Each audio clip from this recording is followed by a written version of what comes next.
नमः शिवाय। दोस्तों, भगवत भक्ति यूट्यूब चैनल में आपका बहुत बहुत स्वागत है। आज मैं आपको सुनाने जा रही हूँ गुरु प्रदोष व्रत की कथा। लेकिन उससे पहले अगर आप लोग हमारे चैनल में नए हैं तो दोस्तों हमारे चैनल को सब्सक्राइब करें।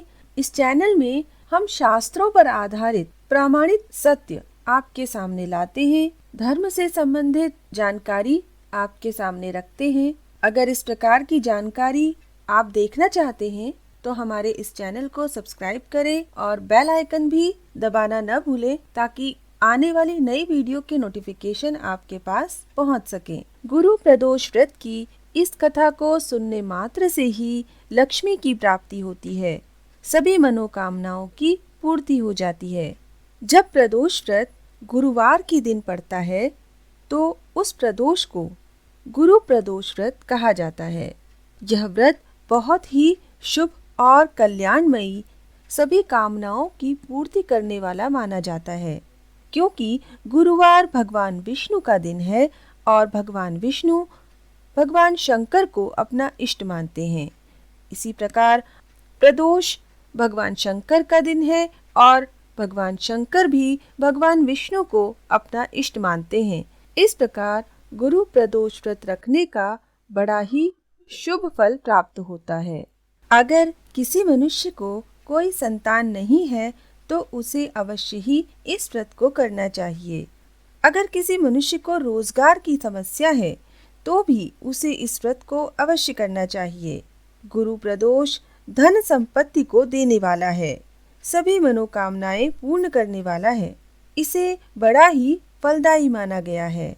दोस्तों, मैं इस विषय में पहले भी वीडियो बना चुकी हूँ जिसमें प्रदोष व्रत की महिमा और शास्त्रों में बताई गई प्रदोष व्रत की पूजा विधि के विषय में विस्तार से बताया हुआ है। अगर आप वो वीडियो देखना चाहते हैं तो मैंने उसका लिंक डिस्क्रिप्शन में दे दिया है।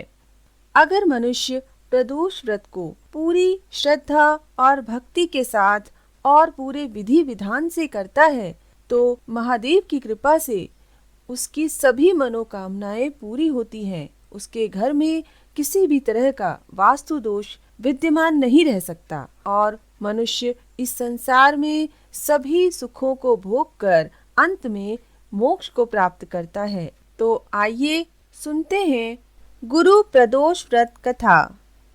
शत्रु विनाशक भक्ति प्रिय व्रत है यह अति श्रेष्ठ, 12 मास तिथि सबसे भी है यह व्रत अति ज्येष्ठ।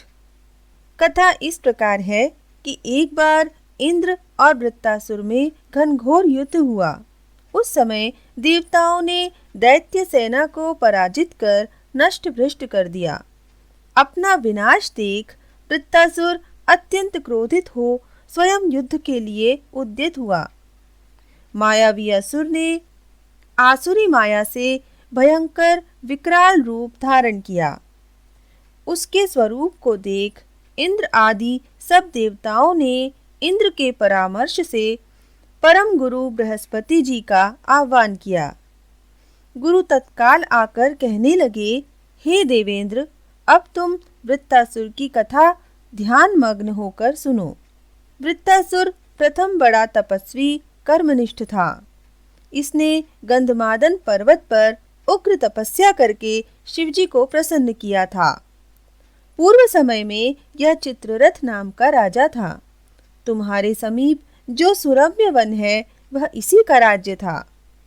अब साधु प्रवृत्ति विचारवान महात्मा उस वन में आनंद लेते हैं। भगवान के दर्शन की अनुपम भूमि है।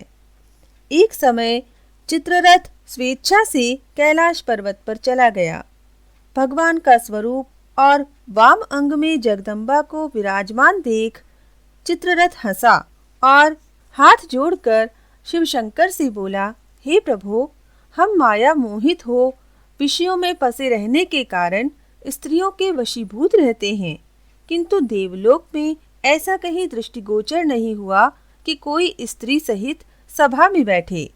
चित्ररथ के ये वचन सुनकर सर्वव्यापी भगवान शिव हंसकर बोले कि हे राजन, मेरा व्यावहारिक दृष्टिकोण पृथक है।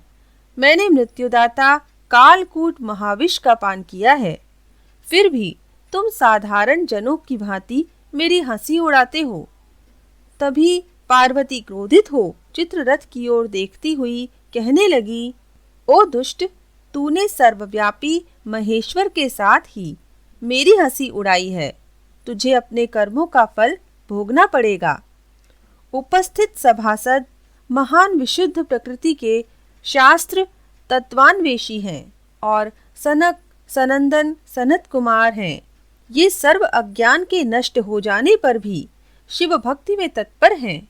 अरे मूर्खराज, तू अति चतुर है, अतएव मैं तुझे वह शिक्षा दूंगी कि फिर तू ऐसे संतों के मजाक का दुस्साहस ही नहीं करेगा। अब तू दैत्य स्वरूप धारण कर विमान से नीचे गिर।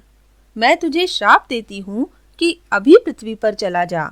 जब जगदम्बा भवानी ने चित्ररथ को ये श्राप दिया तो वह तक्षण विमान से गिरकर राक्षस योनि को प्राप्त हो गया और प्रख्यात महासुर नाम से प्रसिद्ध हुआ। तवष्टा नामक ऋषि ने उसे श्रेष्ठ तप से उत्पन्न किया। अब वही वृत्तासुर शिव भक्ति में ब्रह्मचर्य से रहा, इस कारण तुम उसे जीत नहीं सकते।